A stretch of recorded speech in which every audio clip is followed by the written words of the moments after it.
I am Kit, and this is me, 29 weeks on low-dose testosterone and finasteride. I haven't particularly had any changes this week. It appears that my voice drop last week was a result of my cold. I'm not surprised. I'm not feeling very dysphoric or anything about it going back up this week. But it is good to know that what range when it gets to is when people are going to start noticing that there's a difference. So in about 20 hertz, people might start asking, do you have a cold? All the time. And I'll have to figure out what to say about that. Other than that, there's been absolutely no noticeable changes. Run down the list: facial, body, muscle mass, facial hair, body hair, balding, bottom growth, acne, skin, body scent, sex drive. They've all been pretty much the same as they have been for the last several weeks or months or however long it's been. It seems that I've reached a plateau in my transition point where things are going to just sort of cruise along, which is fine with me, I guess. As long as my voice keeps doing its thing, I'll be pretty happy with that for now.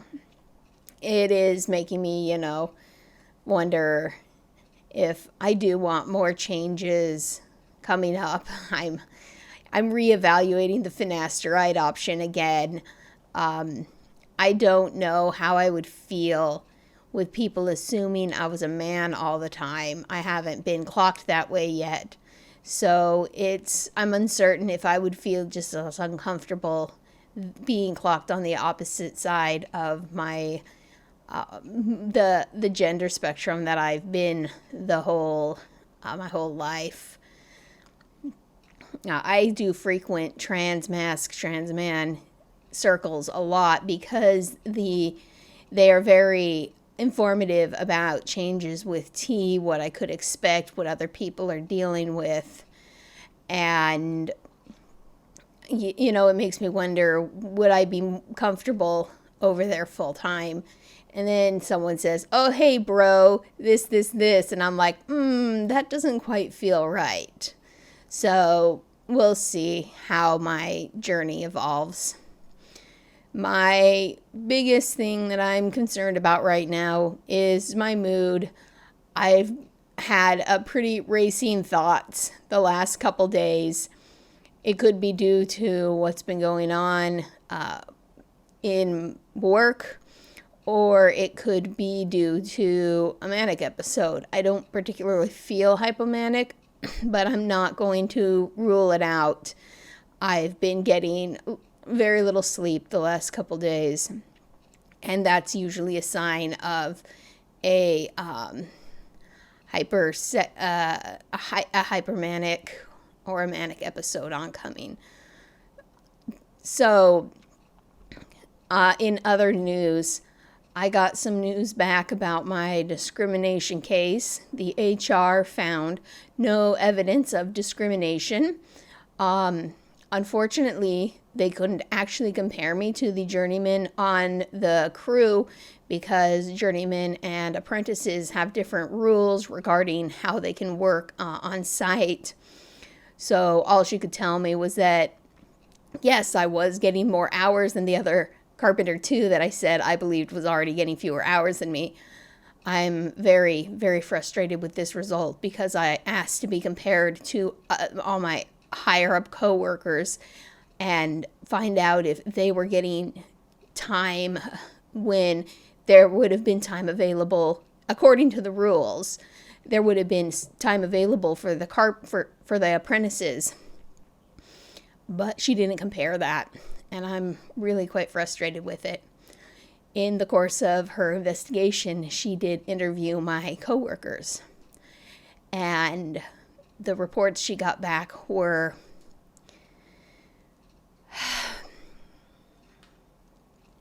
false.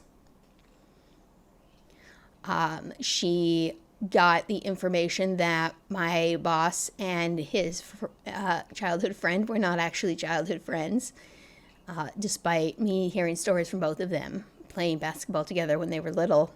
They are not friends. So I was being called a liar.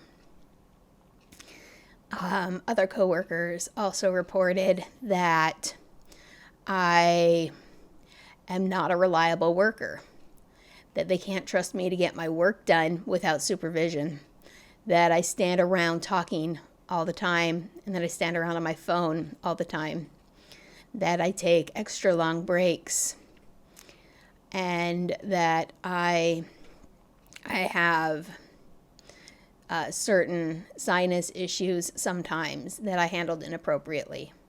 They went about the breaks I was told about a year ago, and I set alarms on my phone so I took breaks on time. If there were any time I was taking long breaks, it's because I would try to go back to the job site and everybody else was still on an extended break, and I wasn't told what I should do, so I waited for them to come back by taking a break with them. The sinus issues I was told about several months ago, and I appropriately handled how I was dealing with them on the job site. So these two issues that I was already told about and handled were said that they are still occurring. The other issues on the job site were very upsetting because they are not true. And anyone who knows my work ethic knows that I am very dependable on the job. I get my work done. So it brought to light that I felt like there was a misunderstanding between me and my coworkers due to the way they view me on the job site, due to a lack of respect. And I have decided to turn this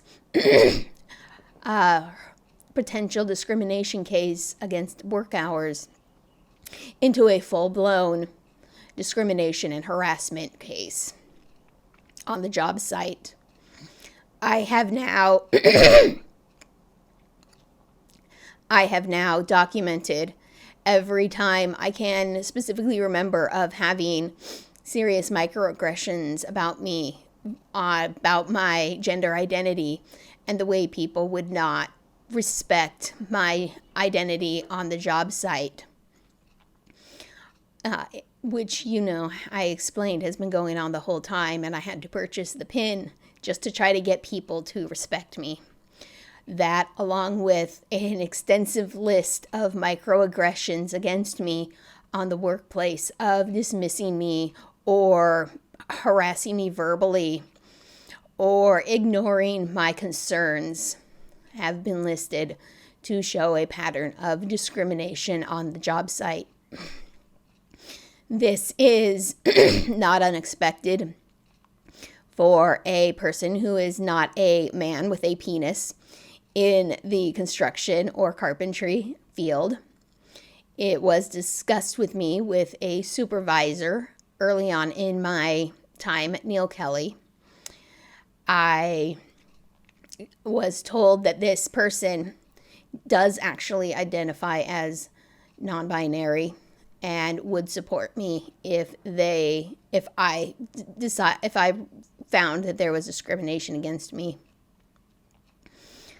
I am now being offered the opportunity to switch crews from the people I've been working with to another supervisor. I am going to take this offer. I was too upset at the time when it was offered to make a clear decision, and I had to actually ask for help on how to explain my discrimination case because it was too emotional for me to think clearly enough to get my points across in a way that didn't sound like I was just being over emotional. So that's what's going to happen next.